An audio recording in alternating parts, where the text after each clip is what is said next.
In the long list of things I didn't think I'd be speaking about today, Jose Mourinho and Manchester United was one of them. But Mike Keegan has just published an exclusive report suggesting that Jose Mourinho has ambition to return as Manchester United manager. Now, the reason I'm doing a reaction to this is because over these next few months, prepare yourselves. There is going to be a ton of managers linked to the job.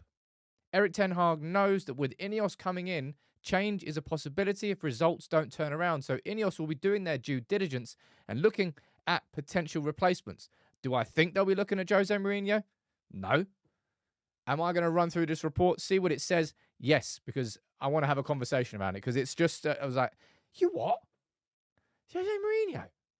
Where is that coming from? I'm going to read through the article here, going to run through some opinions from all of you on Twitter, and also just have a general conversation around the position of Manchester United manager. And as I said, what's coming up for the rest of this season. Exclusive. Jose Mourinho is eyeing a sensational return to Manchester United. Jose Mourinho is keen on making what would be a sensational, if somewhat unlikely, well, that's the statement of the century, return to Manchester United. Sources close to him, who obviously got sacked earlier this season by Roma, says he feels he has unfinished business. Mourinho is also said to be keen to work within the new regime at United under Ineos. His ambition is to return to United. He says he feels like he has unfinished business there after how it ended last time, and he have made it his mission to go back. So that friend is obviously the source for Mike Keegan there. You what, mate? Why are you what? We're having a conversation here about Jose Mourinho coming back to Manchester United. Now, Jose, I enjoyed some times under Jose before the inevitable happened. Do I think he would have been more of a success at our club if there was a different footballing structure in place? Yes. And I would say the same thing about Louis van Gaal. I would say the same thing about Ole Gunnar Solskjaer. And I would say the same thing about Ralf Rangnick. Things would have been different had we had a structure like Ineos in place. But do I think for any part, there is not one iota in my brain that is thinking if Eric Ten Hag doesn't make it to the end of the season, wrong way, that we be looking towards Jose Mourinho either on an interim basis, which he would never take, by the way, or on a permanent deal. Do I think this new era going forward has anything to do with Jose Mourinho? I mean, not even in the slightest. What do you think, though? I want to take a look at the quick poll results here because I just presumed that there would be nobody that would want that. I think I was wrong. Big no, says Zane. Never. We need to play modern football. We want him back. Yes, back to United. Bring in Hansi Flick. Absolutely yes. Categorically no. Yeah, why not? Mourinho's a go. No, no way. Why on earth would anyone say yes? Hell yes. Bring him in. I'm going to... What a strange article to run with. As I said, I'm expecting this. Mourinho is the first name out of the hat. And I just don't see that going anywhere. But whether it's Hansi Flick, whether it's Ruben Amorim, I reckon De Zerbi's name's going to get thrown into it, even though the fact that Brighton have only won 3 out of their last 16 Premier League games. This is part and parcel of being Manchester United manager, Eric. And with Ineos now taking control of the footballing operations, truth be told, these conversations will be happening behind closed doors. They're not going to be conversations saying, right, okay, so we're sacking Eric Ten Hag. Great. Who do we bring in? The conversations, like any solid business, will have contingency plans. So that if a flood starts, you've already got what you need to sort it. You're not going to react after the fact. You're going to be proactive and create a plan of succession. And I just do not see how any sort of logical plan in any way, shape or form or direction points towards Jose Mourinho. Look, if Eric Ten Hag doesn't make it to the end of the season and we need to get an interim manager, there's only one United manager I'm going after to bring in on an interim basis until the end of the season. I think I genuinely mean that. I haven't really given it any sort of concept, but any concept? I haven't sort of given it any sort of thought, but I would. I'd much rather go back towards Solskjaer than I would go towards Mourinho. Mourinho was sort of like, we won the double in that season. Pogba, Zlatan, the Europa League, the League Cup. I was at the League Cup final. I went to St Etienne the week before as well. That was a good week. Lyon, horrible place. Actually, no, Lyon was all right. St Etienne was a horrible place. Anyway, divergence.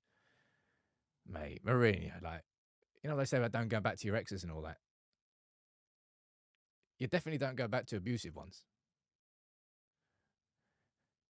But Mourinho, just everything you thought and you hoped wouldn't happen with Mourinho was exactly what happened with Mourinho. Third season syndrome. Was it the third season he got sacked at Roma as well? I think it was. Feels like it was. But this is an absolute curveball.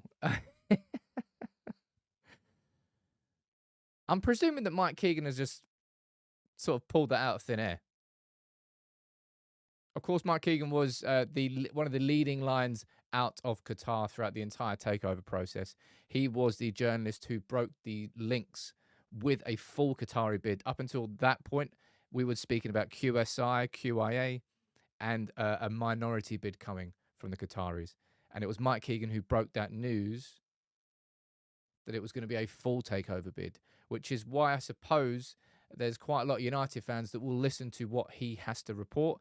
And that, I suppose, is why I've decided to do this video, because there's going to be a lot of people talking about it, and there's going to be a lot of talk around the managerial position for Erik Ten Hag. But in no way, shape, or form would I ever think that Manchester United, and actually, ignore that. In no way, shape, or form do I think that Jim Ratcliffe is bringing in Omar Barada, is bringing in a sporting director, is maybe bringing in a head of recruitment, and that those football minds, those bright, forward-thinking football minds are going to go, you know what? I think I know the manager who's going to take us forward. That's not Jose Mourinho. Look, I'm sure Jose might want to return to Manchester United. He might have that ambition. But I've got an ambition of taking Michelle Keegan out for a date. I've got an ambition of owning 2 mansions. Neither of those are going to happen. Can have the ambition, though. You never know. Might win the lottery. Definitely won't go out for a date with Michelle Keegan. Maybe Mike Keegan if I'm lucky. Or maybe unlucky. Well, what's your reaction to this? I want you to let me know in the comments below, because I think this just feels like hot air. For the fact that he's running with it as an exclusive is a bit bold. Really is. It's expected with the fact that Erik Ten Hag, now the pressure is on. Like, we have to beat Wolves. We have to beat West Ham. We have to get the results, because the first half of the season has seen us score less goals than Luton, has seen us score. Only 2 teams in the Premier League have scored less goals than United this season. They're the bottom 2 in the table. And the fact that we've got Ratcliffe, Brailsford and Blanc and Barada all in to install new sporting excellence at this club. And standards are really going to be raised. So there will be less room for error and less time or patience, really, for growth to happen. It has to happen. So there is a big chance at Manchester United, I think. I think it's fair to say that. It's not a chance that I want Ten Hag to smash the rest of the season, to show United and United fans that he can do what he did last season and get us in the right direction. But he has to improve. And if he doesn't improve, then Ratcliffe and Brailsford and Ineos will be looking for a new manager. And these conversations will be happening. But I just do not think for any second that Mourinho is going to be part of that conversation. And I'll finish on that again. If we're going to be potentially looking towards an interim manager and bringing in a former United manager, I would be looking towards Solskjaer far, far quicker than I'll be looking towards Mourinho, who would never in a million years accept the role at Manchester United on an interim basis. This feels like a mad paper story. And usually I wouldn't react to things like this. This one's caught me so off guard that I wanted to, because I'm genuinely interested to know your comments. As I showed you there from this, there is a massive... I didn't think it would be as split as that. I thought it would be pretty much no chance. I want to know where you stand on it. I think I know where you stand on it. But prepare yourselves for the next few months. There's going to be a lot more managers linked than just what feels like a fantasy Mourinho reunion.